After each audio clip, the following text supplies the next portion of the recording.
first of all, why'd you go to prison? Yeah, I mean, I went to prison for attempted murder. Tell. Well, at age 10, I saw my mom overdose. Oh my God. Yeah, in front of me and my siblings, and I was terrified.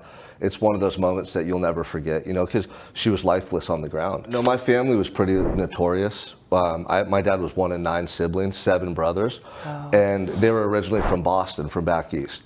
So there was rumors that like my grandfather had ties to the Irish mob. And he was an alcoholic. They had the mentality. So growing up, like I saw this with my uncles and my dad. They were good men, but they had their demons and they were involved in like crime. Fast forward all throughout my adolescence to a party I was at 23 where a huge fight broke out, and I'm there watching and I'm drunk and I'm too close to the fight and I end up getting tackled from behind and I'm wrestling with these guys thinking they're trying to jump me, and I'm wrestling with this guy on the ground. Turns out he was stabbed multiple times and his friend was stabbed. And because everyone at the party saw me on the ground wrestling with this guy and they didn't see the initial attack, they told the cops, yeah, we saw Sean on the ground fighting with this guy. And I stood up and I was covered in blood and everyone ran. And the one friend I went to the party with is running up the street and he's going, Sean, let's go, let's go. And I followed him. And I wish I would have stayed. So that's like when my whole life changed.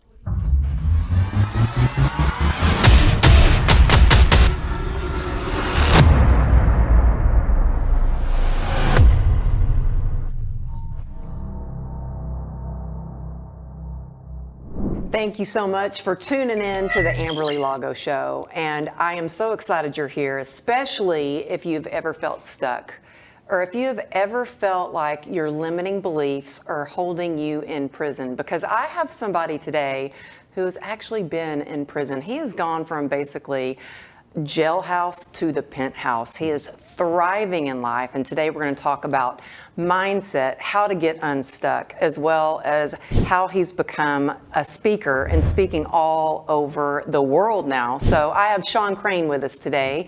He is the founder of Unstoppable 365. He's a motivational speaker. He's a best-selling author, among many other things. So Sean, thank you for being here and welcome to the show. Yeah, thanks for having me. I'm excited. Oh my goodness. Thank you for flying in. And it's been a while since I've seen you, and you walked in and I was like, oh my gosh, you're huge. Like you were always muscular, but I'm like, how much muscle did you put on? Like you have just like buffed out and you've got so much going on, especially with your Unstoppable 365. But there are so many people out there that are going to see this, whether they're looking on YouTube or they're listening, and they're going to be like, oh, well, he's just always been that way and everything's easy. And it's like, you've got quite the story to tell. And actually, we met in this studio, I think was maybe 4 years, 3 years ago. Right after COVID or during COVID? Yeah, 3 years ago. And I heard your story and you were talking about your book. I think your book had just come out and I was like, oh my goodness. First of all, we have a lot in common. And then I was like, I've got to know that guy. I just felt a connection with you, and you had a couple of your friends in the audience too, and they were awesome.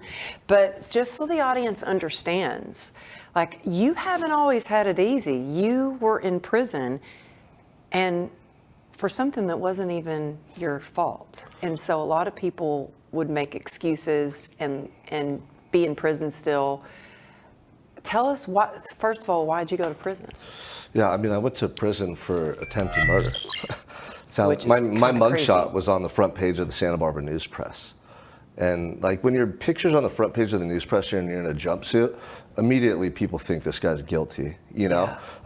But before that, my whole life, like I had a small bit of my childhood that was really good. I had a lot of loving family members. I grew up in Santa Barbara, California, and I just wanted to be a professional athlete. I love baseball, football, and basketball, and that's what I obsessed over every day. At school, me and my friends would play on the playground. After school, we'd play in the street, and that's all I cared about. But then as I got older and started to become more aware of like my parents and what they were struggling with, I realized my life wasn't as picture perfect as I thought. My mom and dad were both drug addicts. They were battling addiction to drugs and alcohol. And in Santa Barbara. Yeah, I mean, Santa Barbara is one of the most affluent places in the country. And most beautiful. It's gorgeous, you know? And so I got to grow up going to the beaches and being around all these amazing, nice people. And my aunts and uncles were doing really well. I had great friends and their parents were doing well. but I noticed a stark difference between them and my parents. Really? Like, it became very obvious. You could start to tell? Well, at age 10, I saw my mom overdose. Oh my God. Yeah, in front of me and my siblings, and I was terrified. It's one of those moments that you'll never forget, because she was lifeless on the ground. And we didn't know what the heck was going on. And that happened 2 or 3 more times between then and the age of 12. So like around 10, 11, my whole life started changing. And I wasn't changing. I was still kind of holding on to like hope or that picture perfect life that I thought we had, kind of in denial or just too young to understand what's taking place. Yeah. And then at 14, I came home. This is my first month as a freshman in school. So I'm a young adolescent. Like, I'm trying to figure out who I am as a young man. Yeah. And what my direction in life is. And my dad was drunk in his bedroom, and he had a gun. Oh my God. And he was like blacked out drunk. You could tell that he just didn't even know what was going on. And that's scary because he could do something that could kill somebody or take his own life. Who knows what he was going to do. Yeah. And the cops ended up coming, and they had a standoff, and he surrendered. So luckily he didn't do anything with the weapon, but they took him away, and he ended up going to prison. And so during those did he have prior any arrests, outstanding warrants or anything? Or is this like just a California thing where you don't have a gun and they take you to prison? Yeah, no, my family was pretty notorious. My dad was one of 9 siblings, 7 brothers, and they were originally from Boston, from back east. So there was rumors that like my grandfather had ties to the Irish mob, and he was an alcoholic. They had the mentality. So growing up, like, I saw this with my uncles and my dad. They were good men, but they had their demons, and they were involved in like crime. Yeah. So, as I started getting older, I started realizing this. I'd see my uncle come back from prison. 2 of my uncles were doing life in prison that I'd never see. Wow. They'd call home, and we'd talk to them on the phone, and never have met them in my life. Wow. So it was just kind of a normal thing. And my dad had priors in the past, but he wasn't a bad person. He wasn't like a bad person, but he had his own demons, his stuff from childhood that happened to him that he never got over. And that's why he turned to drugs and alcohol, like a lot of people do. That's what my brother did. I mean, my brother's in prison. He's on death row here in Texas. Yeah, I remember you told me that. And and he's a good guy, but had demons that got the best of him, and went to drugs and alcohol, and Yeah, and that's why now, like, I'm so passionate about helping people because, we all have good and evil inside of us, and some people can overcome those things. Whether it's trauma, adversity, like, we go through stuff in life, and you can either learn and grow from it, or you become a victim of circumstance. And good people end up addicted to drugs or making mistakes or doing bad things because they didn't deal with those situations properly. It's like it lingers their whole life, and it just corrupts who they could have been. And I saw that happen to my dad. I saw that happen to all my uncles. Like, they were smart, good human beings that never even came close to reaching their potential because they lost that battle. Yeah. And so it's personal to me, like, that's how I stay motivated and passionate every day to get up and still serve, is like, I remember. How did you do that in prison, though? Well, so, when all that stuff happened at home, for 10 years, I was just lost. I lost my dad to prison. My mom found a new boyfriend, was strung out on drugs, stopped coming home. And that was the hardest thing. Like, my dad going to prison broke my heart, but my mom, who's supposed to be there, like the woman who gave birth to me, like, when she left us, it really affected me. And I started drinking, taking pills, and smoking marijuana to numb out that pain. So I stopped playing sports, stopped going to school, and found a group of kids I could hang out with who had similar situations, because I could identify with them. I didn't want to hang out with my old friends or even see my cousins anymore, because I didn't want them to ask about my parents or, hey, what happened? We heard all this stuff's going on. So I completely changed during that time, and I really lost myself. And fast forward all throughout my adolescence to a party I was at 23 where a huge fight broke out. And I'm there watching, and I'm drunk, and I'm too close to the fight, and I end up getting tackled from behind, and I'm wrestling with these guys thinking they're trying to jump me. And I'm wrestling with this guy on the ground. Turns out he was stabbed multiple times, and his friend was stabbed. And because everyone at the party saw me on the ground wrestling with this guy, and they didn't see the initial attack, they told the cops, we saw Sean on the ground fighting with this guy. And I stood up, and I was covered in blood. Oh, gosh. So it's like a college party, and everyone sees me stand up. I'm dripping blood on my face, on my arms, all over my shirt, and everyone ran. And the one friend I went to the party with is running up the street, and he's going, Sean, let's go, let's go. And I followed him. And I wish I would have stayed, but in the moment I didn't know what to do. Don't know what to do. I panicked, and later that night or the next day I Googled like fight on the Mesa, because that's where it was, the Mesa in Santa Barbara. And it said 2 men were stabbed, one's in critical condition. He's on life support, and no one thought he was gonna live. So that's like when my whole life changed, you know. And it was a long journey from that point to where I'm at today. You know, I was 23, now I'm 36. Wow. So. And you've been helping people. In the prison, was there a turning point where you thought, okay, I've got to make the best of this situation? Do you think that being in prison and, well, I don't know, I guess in prison you can still get drugs and alcohol from what I understand. Well, I was the first month. So the first month, guys were coming in, and anytime someone knows they're gonna have to do a little time in jail, they'll bring drugs in with them. So everyone gets all excited when someone they know is coming in, because they're like, oh, this guy has something. Yeah. And in there, you know, one of my co-defendants came in, and one of the guys that was arrested for the crime, and he brought in some stuff, and we were getting high in there. I was like, wow, this is cool. Like, I wasn't even thinking about what was happening to me. Yeah. I was like, I remember having this thought. This is how sick the addiction to drugs and alcohol is. I remember thinking, if I could just stay high this whole time, like, everything's gonna be okay. Yeah. But that's such denial, that's such escapism, you know? And then we got in a fight in that area of the jail. A bunch of guys got in a fight that I was involved in, because in there you start having to be involved in things that you don't necessarily want to do. And then I got put back into a part of the jail where you're in isolation. And I was coming off of all these drugs and feeling like shit, and I wasn't eating. And I remember just waking up one day, like, I don't know if I woke up or if I just got up to look in the mirror. And in there, the mirror's all scratched out. You could barely see, but I just saw like my reflection in the mirror. And I could just see, I was like, man, who is that guy? Like, what? How did you get to this point, Sean? This isn't who you're supposed to be. And you're doing the same stuff in here as you were doing out there. Yeah. Like, I wasn't out robbing people. I didn't stab that guy, but I wasn't a great person. I wasn't being my best self. Yeah. I wasn't sober. I would get in fights. I was just a waste of space, honestly. Like, I had so much potential. The kid that I knew I was at heart, who wanted to be a professional athlete, like, I knew I could go out and achieve that. Yeah. And I lost that person. I lost that person for 10 years. And so it's this moment of awakening for me where I realized this is not who I want to be. This is not the person I'm supposed to be. And I made a commitment right there. I told myself, no matter how long I end up being in the cell or being in prison, I'm going to change for the better. I'm going to be sober for the rest of my life, and I'm going to be my best and my truest self. Like, I'd become a character. I'd worn masks. I had done things to try to appease other people, but it was never my true self. Yeah. You know, and in that moment, I committed to being my true self and giving my all to life from there on out. And that was the beginning of my transformation. It was an internal transformation. I had to see myself in a different light. You know, before I could change my behavior or my self-talk or all the stuff we talk about now as coaches or when we speak on stage, it was this internal transformation, like at the deepest level. And from that moment forward, I started to change. Well, I think that's so, like everything that you just said, the first part was you really had to look yourself in the mirror, like, and see yourself.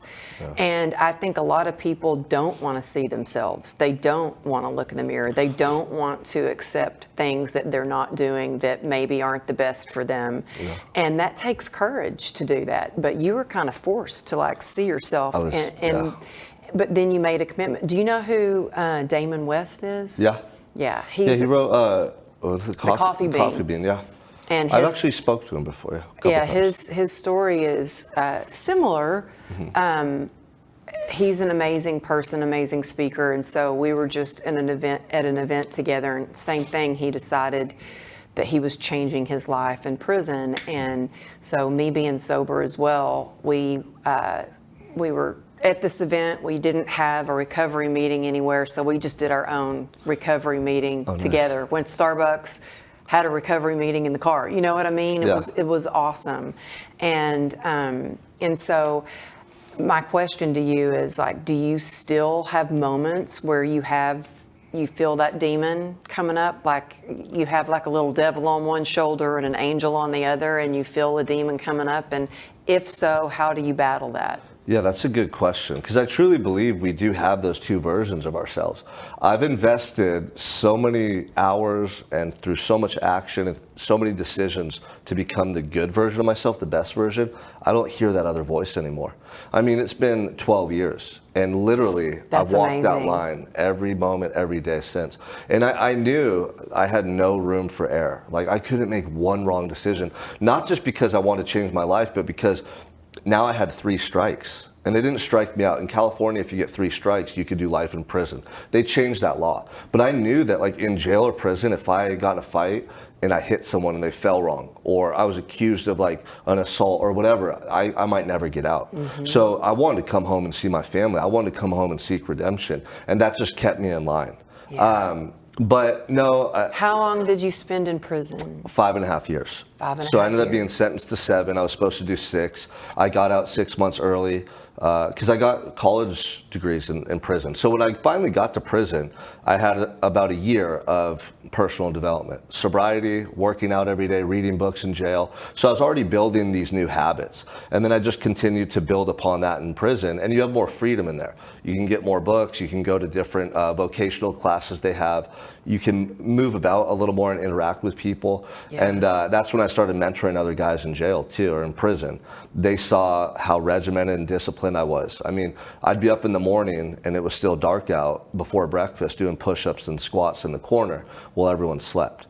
And I had a routine. I'd do 1,000 push-ups and 1,000 squats in under an hour before breakfast. And that would like start my day, you know? And I would do that all the time. Or they'd see me on my rack reading a book, and they were intrigued by me because my behavior was different than most of the other guys. Yeah. So I'd have these youngsters come up and be like, hey, can we work out with you today? Or what book you reading, man? I want to start changing. Or I see you taking college courses. Why are you doing that? You know, some guys would say, man, why are you doing that? You know, when you get out, that's not going to help you. Or, you know, when you get out, you're going to go back to that old lifestyle. But I didn't even care what they said. I was so tunnel vision and convicted on this new path in life that nothing was going to deter me. Yeah, I'm smiling because I was in the fitness industry for 26 years. Yeah.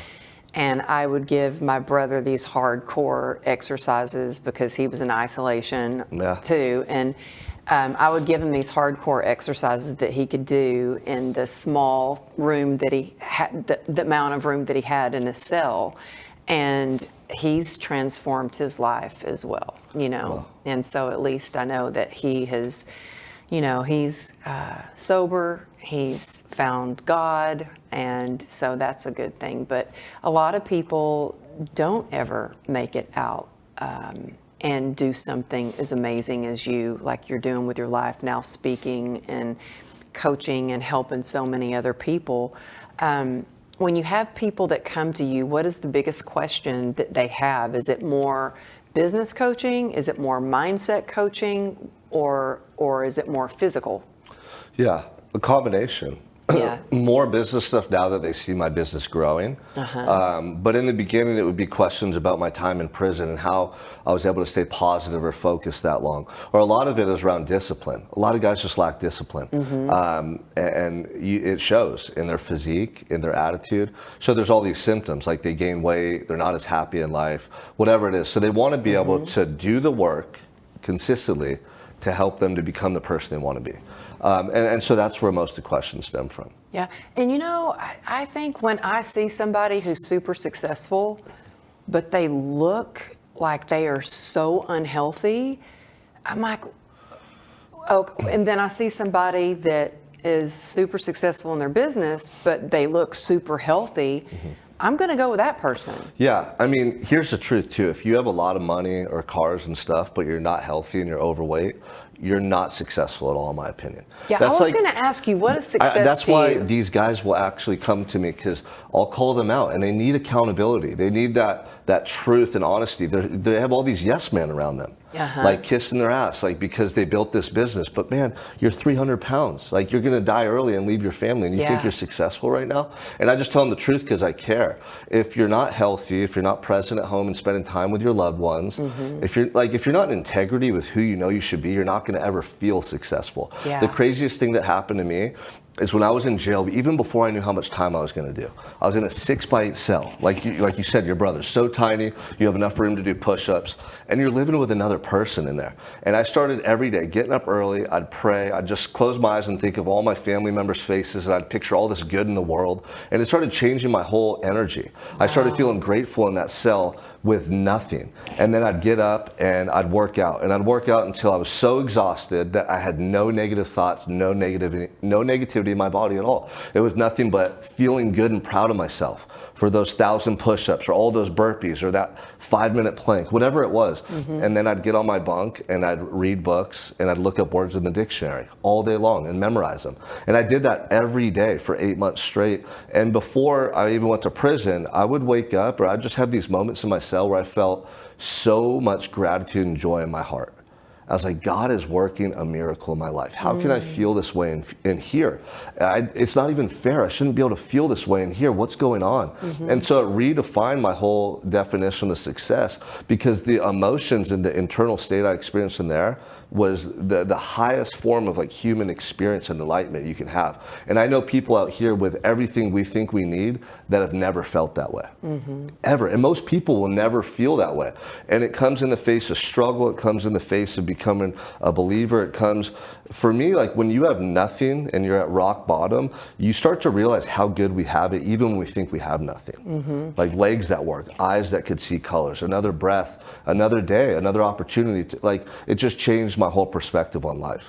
So from that moment forward, like that's why I'm so consistent in my health and my routines, because they gave me salvation in a time where I needed it the most. And so other people, they struggle to be consistent because they don't see the value in that stuff. They see the value in the money in their account or the car they can get or the home or whatever. And that stuff's important too, but they don't see the value in their health or their routines until it's too late. Oh, I mean, I see it a lot, because in the past year, I have really I had a procedure for complex regional pain syndrome that did not go well at all. And this past year, health-wise, has been really, really challenging. And it was to the point where I would do a Zoom and have to go lay down on the couch. Like I haven't even done an episode. I should probably do an episode about this, because a lot of people don't see behind the scenes, like how much I was actually struggling health-wise. And I'd just be laying on the couch thinking, I can't get up. And I mean, I literally would, and my husband was like, you got to go back to the doctor. Something's not right. You've slept for 2 days straight. Like, I was having to cancel meetings, cancel interviews. It was horrible. And it really makes me appreciate like my health so much, that I can walk, that I can drive, that I get to be here with you, that we have a studio audience today. And I want to take a question later from the studio audience. It just makes me so grateful. And I actually, every morning, I get on my knees, physically get on my knees, because it reminds me of how small I am and how big God is. And I'm like just so grateful. But I think when you haven't gone through the struggles or the challenges, and maybe people take things for granted, or like you have people that are like, well, yeah, it's easy for you. You're disciplined. I don't know how to be disciplined. How do you teach somebody discipline? Where do you start? For somebody who's even listening saying, well, good for him, he's disciplined, and good for you, Amberly, you're disciplined, and you keep getting back up with grit. What do you tell somebody? Yeah, I mean, most people suffer in silence, you know? Like they hope that they wake up tomorrow feeling happy. And it's just a roll of the dice. I live in a way where I have routines that guarantee I'm gonna feel the way I wanna feel every day. For me, the way I feel is the most important and valuable thing in this world, more than time, because you could have somebody who has 24 hours, and I have the same 24 hours. But if I'm here and they're here, whose time is more valuable? Mine, right? I don't want to be around my kids and be irritable and be thinking about, oh, I should have went to the gym, or worrying about money or stressing over life. A lot of people live that way. Yeah. So it's like, why are you living that way? It could be so much better, you know? And the way humans are, we're stubborn. We wait until we're diabetic and the doctor says you have to stop eating that food, or you might get your leg amputated, or you might have complications, you know, or we have a heart attack, or something happens that really gets our attention to change our habits. So most people are motivated by pain more so than what they can gain from change, because the brain doesn't recognize the stuff that hasn't happened. The brain can only recognize real life experience typically, you know? So when I work with people, I try to help them to understand what's at stake, paint a picture for the future. Like, if you don't change, this is probably gonna happen. Like, it's pretty safe to assume this is what's going to happen in your health or your marriage or your business and all the people you care about at work if you don't change these habits now. And it's hard for people to kind of rewire the brain, you know. I mean, there's 3 ways people can change. Number 1 is traumatic experience. We know about that. That'll reprogram your brain instantly. Number 2 is novel experience, and that's why it's so important to go see speakers at events, get out of your comfort zone, try new things. And lastly is repetition. And repetition is the hard work that people don't want to do, because it's not pleasant some of the time, most of the time, but that's how you really change over an extended period of time. Do you think being an athlete helped you with that? Yeah, your whole life, like what mentally helped you? Because I feel like it helped me. The biggest regret I had in jail was not pursuing my dream of being a professional athlete. I didn't even play sports in high school. And I felt so ashamed and embarrassed when I was sitting there in my cell and I actually had time to think and reflect on my life. It just hit me like a ton of bricks. I'm like, wait, you didn't even play sports in high school? Like, I'm an athlete. That's how I identified with myself my whole life. I love sports. And so fitness for me allowed me to tap back into that version of myself. And I didn't have to go play in a major league team or in a league. I could be an athlete through my workouts, through the way I cared for my body, through my mentality. That was like a core component of how I identified myself. But yeah, being an athlete is really good for a number of reasons. Like, for example, my kids are growing up in a really beautiful life. I'm giving them everything I can because I want them to have an amazing life, you know? But what happens when people grow up in really easy, kind of soft environments? They get weak. And the cycle continues, right? I heard Bradley talk about this. He's talking about himself. He goes, I had to go through the school hard knocks to learn my lessons. So I became a stronger individual. Therefore, that allowed me to create this life, right? So this beautiful life that I'm giving my kids now is actually going to make them soft. And then, you know, they make mistakes and they then have kids and the cycle continues, right? So I think sports is good because it teaches kids grit, discipline, how to get along with other people, how to develop a winner's mentality without having to go through the adversity that we don't want them to experience. Yeah, and it's funny you're saying that because, like, my oldest daughter, who's in medical school at Yale, which is a big deal because I never went to college and neither did my husband, but she is at Yale in medical school. And she was telling me, yeah, Mom, you know, when you had your motorcycle accident and you were going through all those surgeries, she goes, it was so traumatic and I just started studying a lot. That was my outlet. And I said, well, good for you. Like, that's good, because look at you. You're going to be a doctor. That's incredible. Good for you, you know. And, you know, my youngest daughter, she's a horseback rider, and she just got thrown off yesterday, and she goes, oh, Mom, the back of my arms are sore and this and that. And I'm like, but she keeps getting up. She's got grit. She keeps getting back on that horse. And these are not just like little riding through the pasture horses. These are like, they're jumping really high, jumpers, you know, equestrian. So I like that because it does teach her grit and discipline and trust and resilience and all those things. And so I know you have a new baby on the way. Going to be a Pisces baby. Like due in March, right? Yeah. And so you're such an amazing dad. You're such an amazing role model. And you're such an amazing speaker. I've had the privilege of sharing the stage with you at an event, and I was like so proud videoing you, like, oh my gosh, sorry. Yeah. And now, since I've seen you, I mean, we were talking about, like, when, you know, we don't see each other for a while, but when we get together, it's like nothing's ever, like, we haven't missed a beat. We just pick right back up where we left off. But, like, you have really grown this Unstoppable 365, which, you know, I'm all about the unstoppable because of my Unstoppable Success Summit and all that. And so tell me about exactly what Unstoppable 365 is. Yeah, so it's a mindset, fitness, and nutrition program. Started off for men, now we coach men and women. Essentially personal development. Like, what are all the things we should do in our daily life to help us improve who we are? You know, so we coach them on reading books, on how to journal, the right foods to eat, how to work out, lose weight, build your physique, whatever it is that you want to change about yourself for the better. So it started off with just me literally sharing my message online, and then guys would reach out and I'd coach them one-on-one. And then I got enough clients where I created a group because it wasn't feasible to coach everybody one-on-one. And that's really the time I met you. I had just created my company at the time, Unstoppable 365. I remember you had some of your clients here the very first time. Yeah, I had about probably 50 clients at the time, maybe 100. And it was just me, just on social media, sharing my message and slowly building the business, you know? And I always had a vision of where I wanted to take it. I knew that I couldn't go as far as I wanted to go alone. I had to build a team and surround myself with intelligent, brilliant, amazing people that, you know, good team members, they should compliment you, but also you want them to have strengths that you don't possess. Exactly. You know what I mean? So about a year and a half ago, 2 years ago, I started looking into who I should start to bring into my team and collaborate with. And the first person I hired was, his name's Josh. He's my COO. So he's the chief operating officer. He does all the tech, all the integrations, like all the stuff that I don't want to do, that you need to run a business. Oh, I definitely have my guy's Malik, and I could. It's key. He is amazing. Yeah. Yeah, so just getting him on the team alone, like we hit a little surge of growth, clients, revenue that year. And that was the tail end of 2022.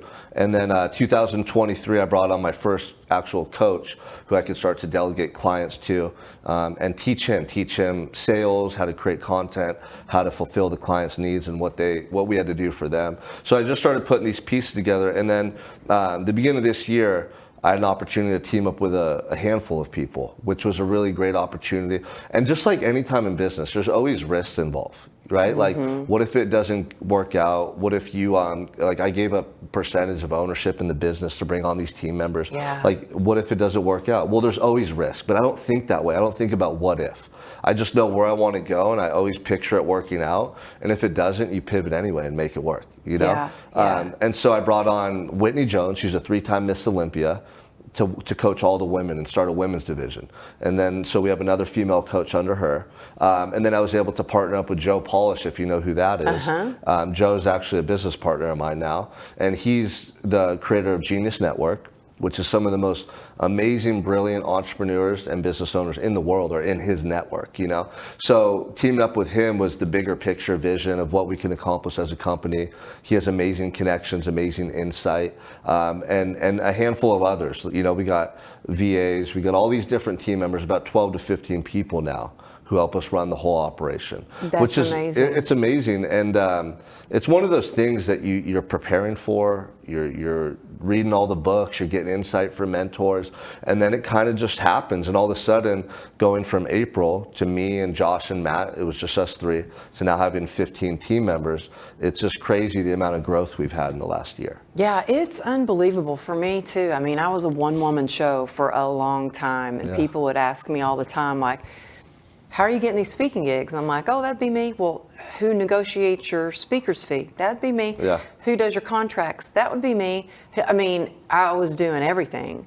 And now it's wild that on Sundays, I'm typing up a list to my team members of what needs to be done, you know, and we have team meetings every week, and everybody has their part. It's just like, wow, it's amazing. I mean, I did that in the fitness industry, but I hadn't done that in my coaching and speaking and event industry. So I mean, I love it. I absolutely love it. It's one of those things you're like, oh, eventually one day it'll be this way, right? Yeah. And then part of you is like, is it going to get to that point? Like, am I going to be able to find the right people and put them all together? And sometimes people burn you. Oh, they do. Let me have you been burned? Yeah, I've not recently, but I learned through a couple different relationships and collaborations. For me, it's all about integrity, and like we have to have the same values, and being a good person and doing the right thing is always the most important thing. Because you Yeah. can have a really talented person, but if they have ulterior motives or they have bad character, I've seen a lot of bad things happen in business, and I've had stuff happen to me, you know, where it was like, man, I trusted that person. Like, I thought they were a good human being, and they turned out to backstab you. Just happened to me. Thousands of dollars. Yeah. I was like, I have not been this conned since my ex-husband. Wow. Like, seriously. Yeah. And so I'm like, okay, it happened. Time to move on. Just keep moving forward.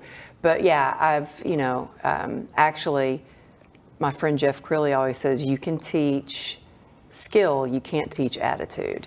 So I hire on attitude, and then I think, well, I can teach skills. I can teach them how to do stuff, but they have to have good attitude. You know what I mean? So let's take a break and take a question from the studio audience. Any questions from the audience? Well, okay, I was thinking earlier, if you're coaching people, we hear so many different pieces of advice, like you gotta be up at 5 a.m., you gotta cold plunge, you gotta do all these things. But where should somebody really start? Yeah, that's a good question. Okay, so I don't know if you couldn't hear, where should someone really start? Like, there's all these different things out there, cold plunging, like meditation, prayer, like all the gratitude journal, whatever it is. Where should somebody really start? Yeah, I mean, everyone's a little different. There's a lot of different tools that we can use to improve the quality of our life. Like, not everyone's going to meditate. Not everyone's going to journal. Not everyone likes to read books. Some like audiobooks. But there's also an element of like getting uncomfortable. And like, the person you are today is not the person that's going to achieve those future results if you haven't gotten them yet. So you have to recognize that and be willing to maybe sacrifice a little or commit to certain things that you don't want to do. I think getting up early is a big change for people, because you could build so much momentum in the first couple hours of the day by getting up earlier and having a plan. Like, okay, I'm going to get up, I'm going to have 15 minutes of just reflection, then I'm going to go to the gym and work out. I'm going to drink my 30 ounces of water and take my supplements. Like, there you just did 2 or 3 things that built momentum in that day that started you know, moving towards that ideal best self you want to be. So, and if guys say, I don't want to get up early, I'm like, dude, like, I find reasons why their rebuttals are like irrelevant. So if you have young kids, or you want to grow this business, or you're sick and tired of looking in the mirror because you don't like the way your body looks, like, that's what I'm reminding them of. I'm like, you can't even get up early, but you say you want to be the best dad. Like, for me, it's just, I don't tolerate any excuses, because I've gone through all of the stuff. And everything was stacked up against me. I mean, I was facing life in prison at 23, like, drug addict, loser kid, didn't fulfill any of his visions. And I rebuilt my life and changed. And I did that by never making excuses and just whatever it takes, you know? And so that's my attitude. But you got to find what motivates people. Like, what's that pain point, or what's that deeper why? That's what I work to uncover, because then the work becomes a lot easier when people know why they're doing it. If you're just in the cold plunge and you're up early and you're hating it, you're having that negative self-talk, you're gonna stop doing it eventually. But if you can change your self-talk and make the connection to that moment, to like the better dad that you're becoming, or the business that you're growing, or the marriage that's just so connected in the future because you changed for the better, like, that's the stuff that keeps people going. Yeah, and I mean, there have been times where I haven't felt like I'll get to the end of the mountain and I'll be like, I really don't want to climb this mountain today. And I'm like, you know what? I get to climb this mountain because I was in a wheelchair for a long time. I get to do this. And I think about, there are times when I get to the gym and I start scrolling through Instagram in the parking lot, and I'm like, I got to get my butt in there, because I know how I'm going to feel after I work out. You know what I mean? Yeah, and that's the crazy thing. It's like, look at what you've been through, and you even have moments like that where you're not feeling it, you know? Yeah, but I've learned to talk to myself. You got to be your own coach, and having those little little mantras like, I get you, that could shift your energy and perspective instantly. Yeah. You know, and you have to have that. You have to develop a part of yourself that's going to always coach you and push you to do the work. Because if you don't keep doing it, you know, I tell people it's hard to develop good habits, but it's so easy to break them. Like, you could break them in a week of just not going, you know, in a couple of days. Break them in like a day. Seriously. So it's like this, you know, this ball that you're, this, you know, fable of Sisyphus pushing up the boulder up the mountain. It's like that. You got to keep pushing it, otherwise that thing's going to crush you. Yeah. Oh, I could talk to you for hours, and we're out of time, and we didn't even get to your book. Yeah. I didn't get to one question That's off okay. the 2 pages of questions. I mean, but you're Sean, you're amazing. You're changing lives for the better. It's always so good to see you. Tell people where they can be a part of your Unstoppable 365, where they can see you speak, or just anything about you. You've got your podcast, where they can order your book. Tell them where the best place to find you. Yeah, so I mean, the easiest way on Instagram, it's Sean_Crane_official. Reach out to me there. I'm Sean Michael Crane on Facebook, or go to www.unstoppable365.com.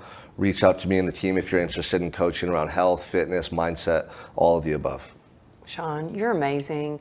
Thank you so much for being on the show. Yeah, and thank y'all for tuning in.